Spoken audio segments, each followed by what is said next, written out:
Welcome back, everyone. This is the Battle of the Philippine Sea, part 2 of 2. If you haven't seen part 1, go see part 1. We saw the largest aircraft carrier fight in history.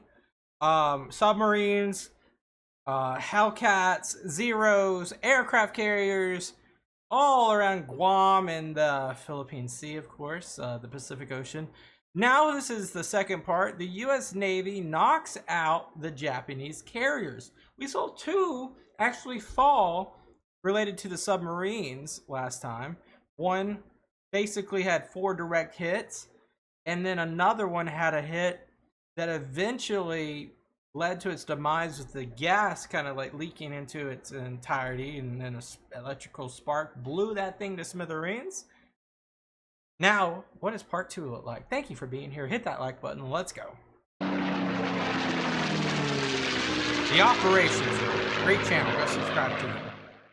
This video is sponsored by Goat Guns, makers of authentic die-cast miniature gun models. It's new to select existing models for history.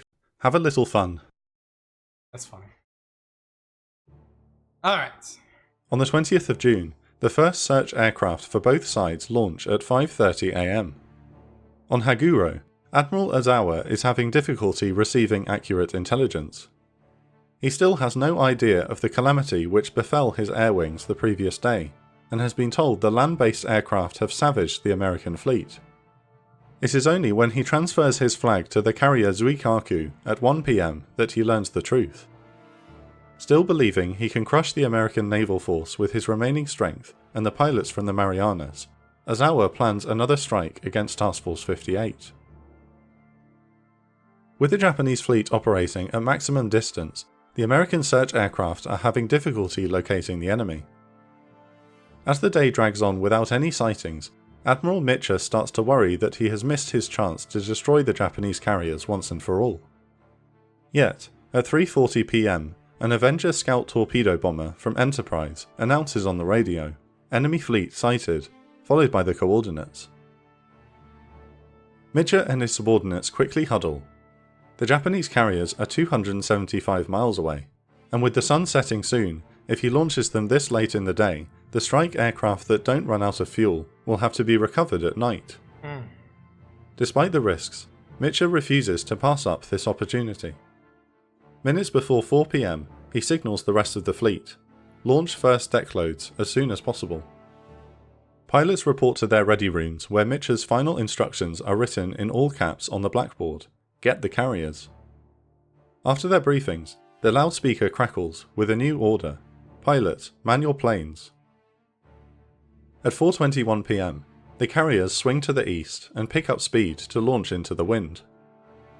3 minutes. I love how they show how they utilize the wind with trajectory when they take off to kind of guide them into formation. Something that I didn't really realize that had to happen to, of course, this probably just increases your velocity on takeoff to form, but it's a really interesting display of how it works. So I appreciate that they did that. Minutes later, the signal is given, "Launch aircraft." The first Hellcats lift off Lexington's flight deck and circle to await the rest of the strike group. Following are the brand new Helldiver bombers, along with Avenger torpedo bombers. To save time rearming, many Avengers are equipped with bombs rather than torpedoes. It takes just 10 minutes for the 11 carriers to launch 240 aircraft, a demonstration of the much improved training of US naval personnel at this stage in the war. 11 minutes, right? To launch 240 of them.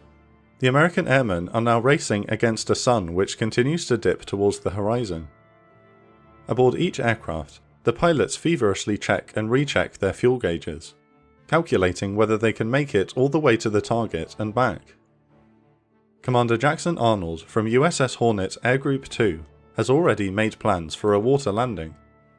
I had decided to have all the planes in the group land in the water in the same vicinity, so the rafts could be lashed together. With this likely outcome awaiting, it perhaps isn't surprising that 14 aircraft turned back due to mechanical problems over the course of the 2-hour flight. The rest continue doggedly towards the Japanese fleet. So 14, that means 226 are still ready. At 6:25 p.m, the American strike group locates the mobile fleet, which is badly strung out, reducing the effectiveness of its anti-aircraft weaponry. With only 30 minutes of daylight remaining, there is no time to form up and launch a coordinated assault on the enemy fleet.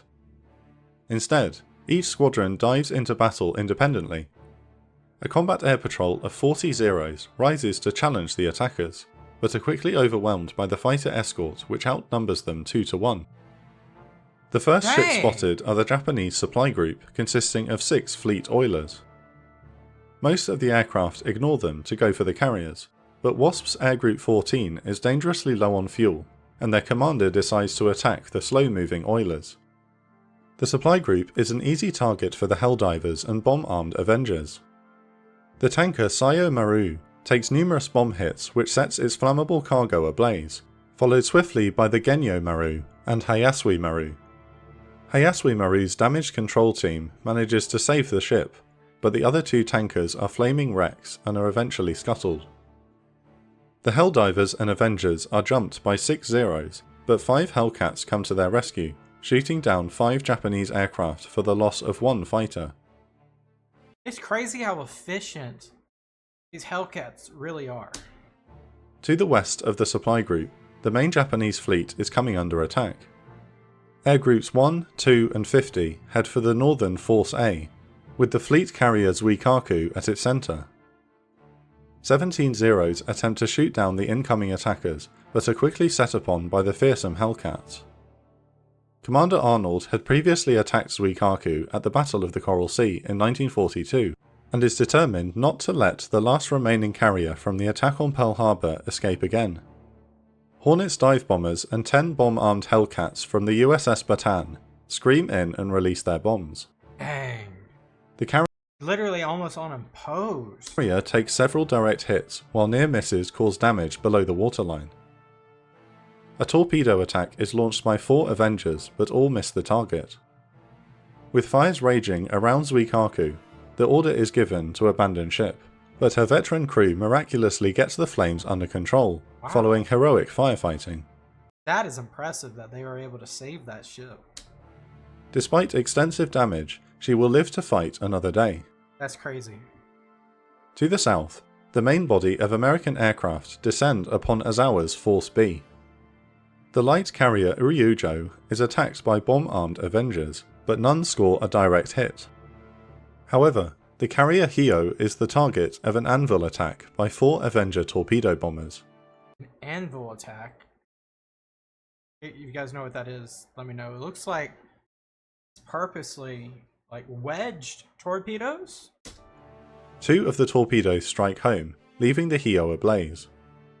SBD Dauntlesses from the Enterprise follow, planting 2 bombs on the Hio's flight deck, which further erupts into flames. The carrier stops dead in the water and will sink 2 hours later, taking 247 men with her. The next target is Hio's sister ship, Junyo, which is attacked by Lexington's dive bombers. Ralph Weymouth's squadron of Helldivers hits her with 2 bombs, damaging Junyo's flight deck but failing to sink the carrier. The rest of the American strike aircraft attack Force C, the furthest formation to the south. Yeah, I saw that's where the majority of them looked like they were. 42 Hellcats, Avengers and Helldivers split up to seek out targets.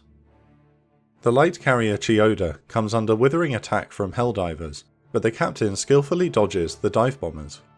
That's crazy maneuvering to be able to do that.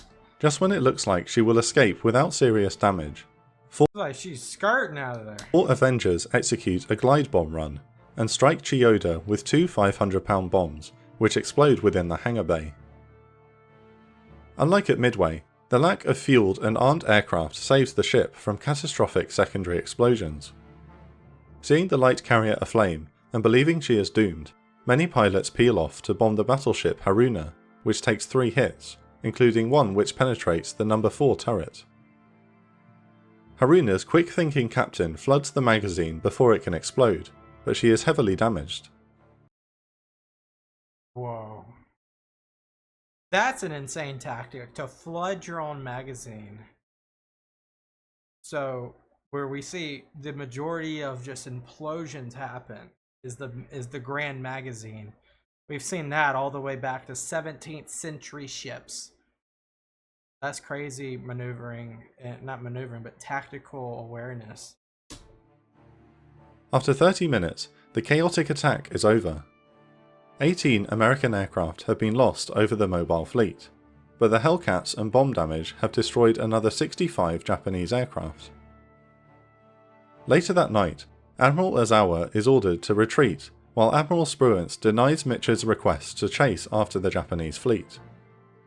With the sun about to dip beneath the horizon, the American strike group heads east back towards Task Force 58. And obviously, if you guys know anything about time zones, they'll be going into the night, going east. So it's only going to get darker for the guys. With many pilots glancing nervously at their low fuel gauges.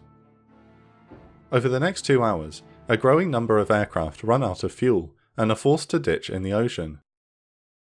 At 10:15 PM, Task Force 58 detects the returning aircraft on radar.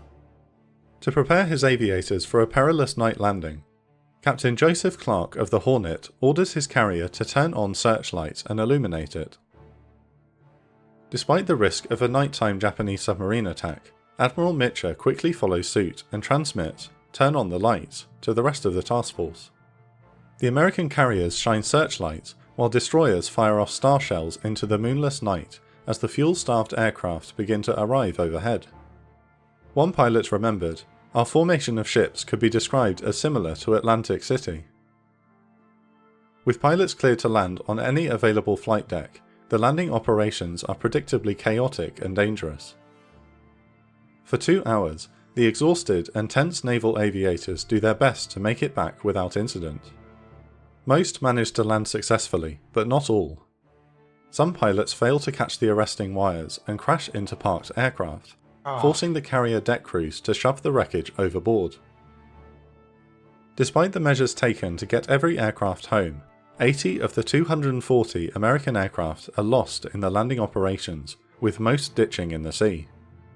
By 12:50 AM, the last American aircraft lands, while destroyers initiate search and rescue. By the time the sun rises, the Japanese fleet has left the area, while Admiral Spruance orders Task Force 58 to return to Saipan to they're going north. support the invasion. Along with search aircraft, destroyers will spend the following days looking for downed pilots, rescuing most of them. The Battle of the Philippine Sea, the largest carrier battle in history, represents an incomplete victory for the United States. The Japanese have suffered 3,000 dead. They're crazy photographs. For the United States. The Japanese have suffered 3,000 dead versus 109 Americans. Think about that. That's like an entire 9/11 in just one battle. Which, there are battles that are far more deadly. I know that, so I wanted to make sure you guys know I know. But just the craziest thing, isn't it? But the Imperial Japanese Navy has managed to escape mostly intact. However, the same cannot be said for the once powerful Japanese naval aviation arm. Admiral Ozawa retreats with just 35 aircraft left out of his original strength of 450. Can you imagine having to answer to that? Jeez. And although 6 of the 9 carriers have survived the battle, the losses inflicted in the skies over the Philippine Sea have essentially wiped out the last of Japan's trained pilots. Along with land-based air wings, between 550 and 645 Japanese aircraft have been destroyed in the battle. Admiral Spruance is heavily criticised by many officers for not pursuing the wounded Japanese fleet, with some even calling for him to be relieved of command. Backed by overwhelming air power, US Marines and Army units will secure most of the Mariana Islands by September of 1944. Following the fall of the Marianas, the United States then sets its sights on recapturing the Philippines and fulfilling General Douglas MacArthur's promise to return. It is here that the Imperial Japanese Navy will make its final stand, resulting in one of the largest naval battles in history. Great video. Great 2 videos. I've learned so much just in the last 2 videos. Wow. Battle of the Philippine Sea. Like you said, an undecisive victory for the United States. However, almost a knockout blow. If a couple dive bombers have those bombs penetrate, or maybe the guy that flooded his flooded his magazine doesn't do that, it could be a complete victory. The only reason it's not a complete victory is some of the aircraft carriers got away. Nevertheless, wow. What a astounding victory for the United States in this situation. The Mariana Islands fall shortly after this. Pretty much creates a morale boost for the Pacific already. I think Midway has already happened at this point. So Midway's kind of known as the turning point in the Pacific. Operations Room kind of stumbled upon this channel.